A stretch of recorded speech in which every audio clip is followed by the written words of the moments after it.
So today we are going to cover corporate social responsibility, second session.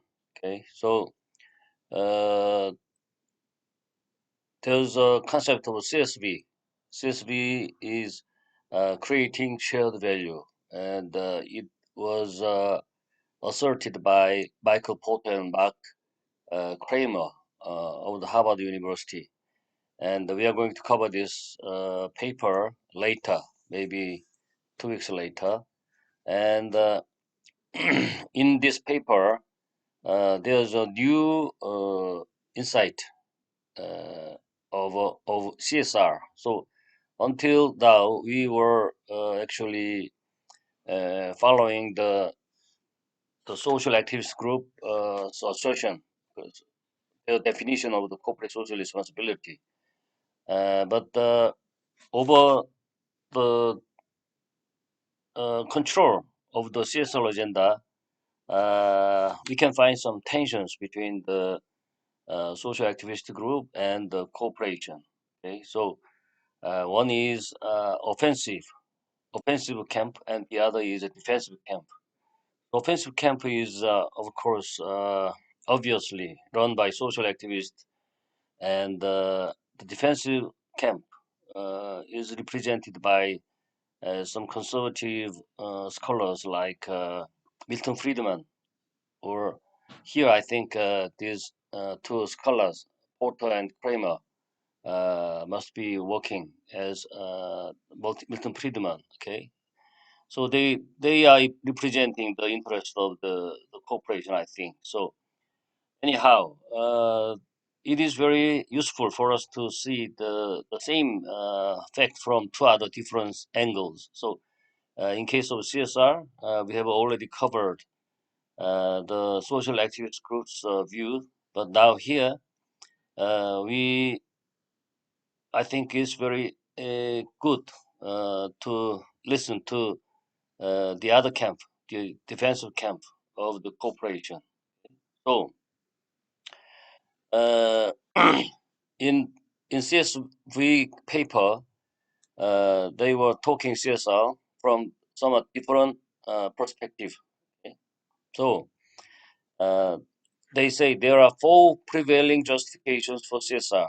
So moral obligation, sustainability, license to operate, reputation. So these guys have listened to all those assertions about CSR, and they came to conclude that there are four major reasons why they can say such a thing. Okay, why they are having popularities among the society, social members, and first one, the first one is moral appeal. As in the four prevailing justifications for CSR, there's the moral appeal. And moral appeal holds that companies have a duty to be good citizens and to do the right thing. Obviously, this is true, okay? And nobody can try to compromise this kind of concept, okay? So, uh, companies are supposed to achieve commercial success in ways that honor ethical values and respect people, communities, and the natural environment.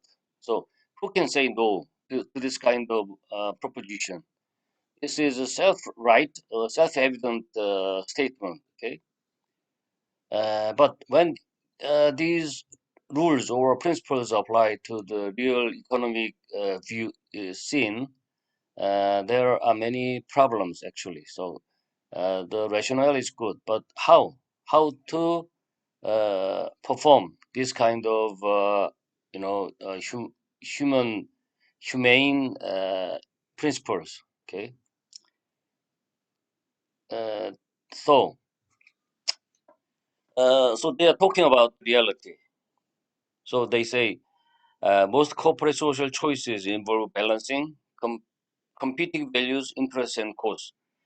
There are no absolute right or wrong. Okay, so there's some kind of balancing between competing values, between interests, and between costs. That's the reality. So, for example, they're talking about the Google's recent entry into China. eh? So, uh, so when Google tried to enter China market, the China wanted them to exercise some kind of censorship. Okay? And if they do not accept the terms of the China as a censor, they cannot, they are not allowed to enter Chinese market. What has happened is that the Google accepted, okay, the China's demand, Chinese government's demand. So they say that Google's recent entry into China, for example, has created an irreconcilable conflict between the U.S. customers' abhorrence of censorship and the legal constraints imposed by the Chinese government. Okay, so on one hand, there is a Chinese government's demand, and on the other hand, there's a U.S. Abhorrence of censorship. But in the long run, but ultimately, they could not accept the condition, okay, to enter the Chinese market. That's what happens in the real world. So the moral calculus need to weigh one social benefit against another or against its financial cost has yet to be developed. So when they are saying these things, okay, be good citizens or do the right thing or honor ethical values and respect people, communities, and the natural environment, this is very cheap because we can just talk about that and we do not have to expend our money, okay, on these kind of things. But the corporations are supposed to spend their money, okay. So, but they have to weigh one social benefit against another, okay, against its financial cost, and they have to decide where to optimize, okay, the kind of social benefit, okay. So for example, moral principles do not tell a pharmaceutical company how to allocate its revenues among subsidizing care for the indigent today, developing cures for the future, and providing dividends to its investors. Because the ultimate purpose of a corporation is to maximize the shareholder wealth. Okay, they have to consider the the the wealth effect of the investors. The investors are the owners of the corporations, and uh, if there's someone who has never invested their money into the corporation, and if they demand so much from the corporation, there's some problems. Okay, that's what they say. Okay, that is that is the first prevailing justification for CSR, the moral appeal, and uh, as one of the four prevailing justifications for CSR, there's sustainability. So sustainability emphasizes environmental and community stewardship. Okay, this is obviously true, right, and justifiable. Okay, nobody can say against it. Nobody can oppose. Okay, that there is a sustainability concern. Okay, they emphasize for environmental and community stewardship. And Norwegian Prime Minister Gro Harlem Brundtland has already delivered a speech in the World Business Council for Sustainable Development, and like followings: meeting the needs of the present without compromising the ability of future generations to meet their own needs. Okay? This is a definition of sustainability, and we have to consider the future generations and the impact on their future. Okay, we have to give concern for the future generation. Okay? This is also uh, true, right, and justifiable, and everything good. Okay, but how? Okay, let's think about the reality. But the notion of sustainability can become so vague as to be meaningless. So, from the standpoint of a scholar, the sustainability is very vague concept. Okay, it is as good as meaningless. So transparency may be said to be more sustainable than corruption. Good employment practices are more sustainable than sweatshops. Okay, these are good words, but in the reality, if they want to perform, such a kind of concept into the real life, that is so vague. Okay, so uh, the because it is vague, it can be prevalent among the people because nobody knows how. But something that is good. That's the some strong point of the making people persuading other people. In the principle, they cannot say against it. Okay. So sustainability assertions offer little basis for balancing long-term objectives against the short-term costs they incur. So when they have to do something about this kind of the vague uh, the sustainability idea, and corporations have to spend the money. Okay, it is not just talking; they have to spend the money. So the sustainability school raises questions about these trade-offs without offering a framework to answer them. So they don't have any how to. Okay, they don't have framework.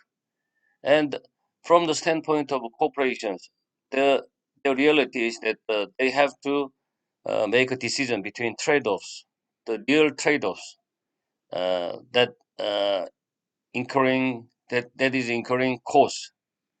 Okay, managers without a strategic understanding of CSR are prone to postpone these costs because they don't know how to do the CSR. They cannot but postpone these costs. Okay, costs are incurring now. Okay, then the effects they can see the effects later in the future.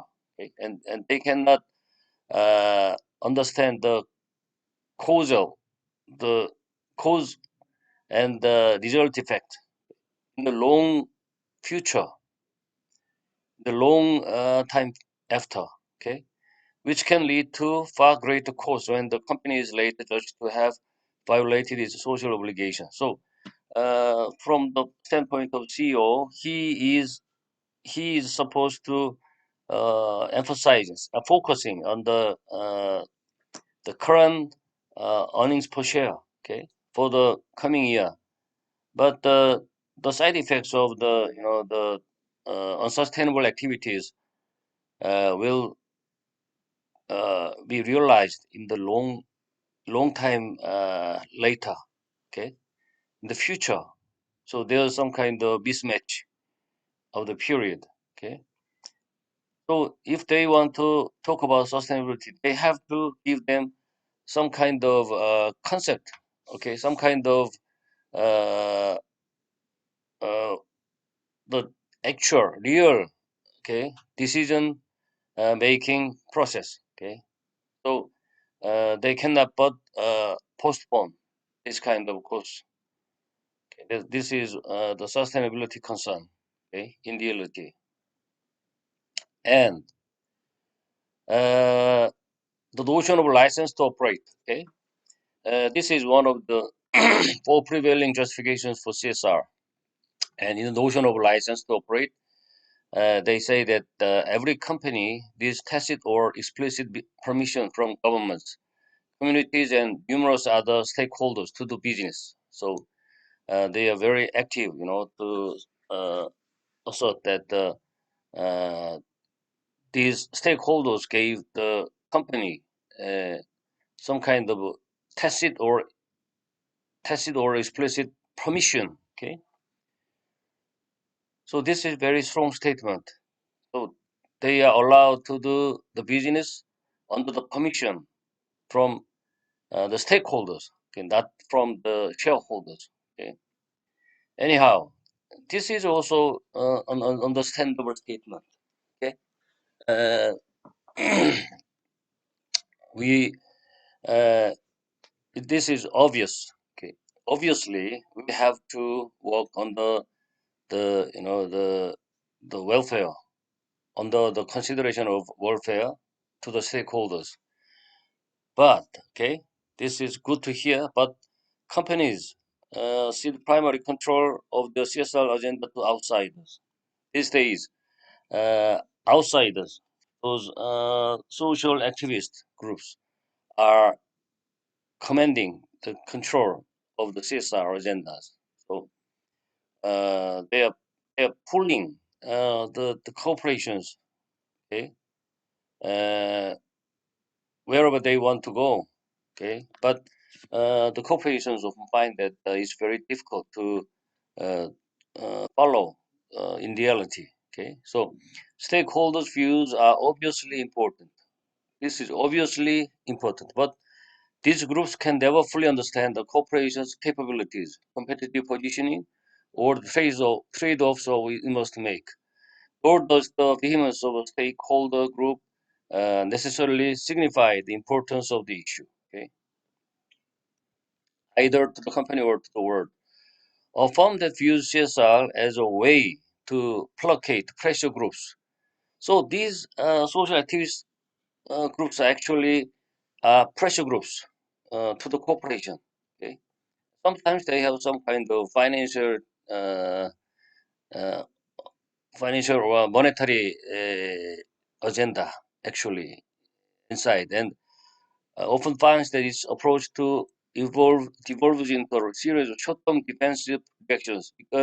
So it's sometimes the corporations are supposed to offer some short-term uh, some insurance, okay, to these pressure groups, okay. Sometimes pressure groups are very selfish, okay, and we can find such many cases these days. So it's a kind of short-term defensive reaction. That is a kind of social bribe. It can be a social bribe. Okay? Never-ending public relations palliative with minimal value to society. Actually, these pressure groups are not representing the, the value of the society. Okay, and they just act for the sake of uh, their their good.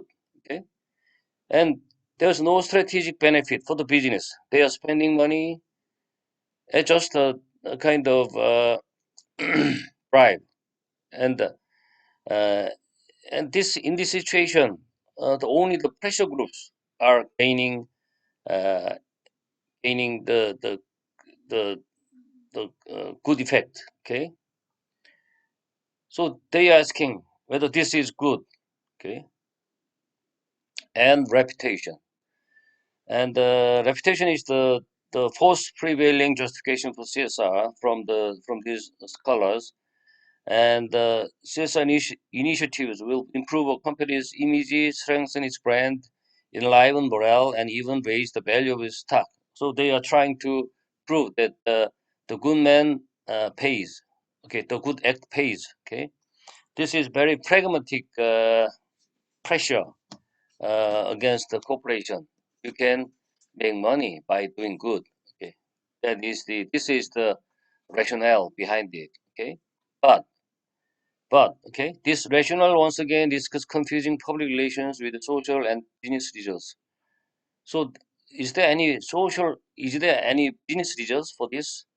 And is this so self-evident? A few corporations, such as Ben Jerry's, Newman's Own, Patagonia, and the Body Shop, have distinguished themselves through an extraordinary long-term commitment to social responsibility. But even for these companies, okay, social impact achieved, much less the business benefit, is hard to determine. So there's the cause and effect, okay, is very dubious. Studies of the effect of a company's social reputation on consumer purchasing preferences or on stock market performance have been inconclusive at best. Okay, maybe there may be some kind of adverse relation they are saying. As for the concept of CSR as insurance, the connection between the good deeds and consumer attitude is so indirect, okay, as to be impossible to measure. So to persuade the shareholders to spend their money, they have some kind of third party uh, fair measure of the impact of the social cost, but there does not seem to be a direct relationship between these two variables. Okay, having no way to quantify the benefits of these investments puts such sales programs on shaky ground. Okay, if someone says against it, they have no protection. Okay, they cannot defend their position, liable to be dislodged by a change of management or a change in the business cycle. So when the business cycle is going south, then the first cost to cut is the social cost in such a case. Okay, so these uh, I think these arguments are very interesting. Okay, so moral obligations. Uh, because it's time, let's move it to second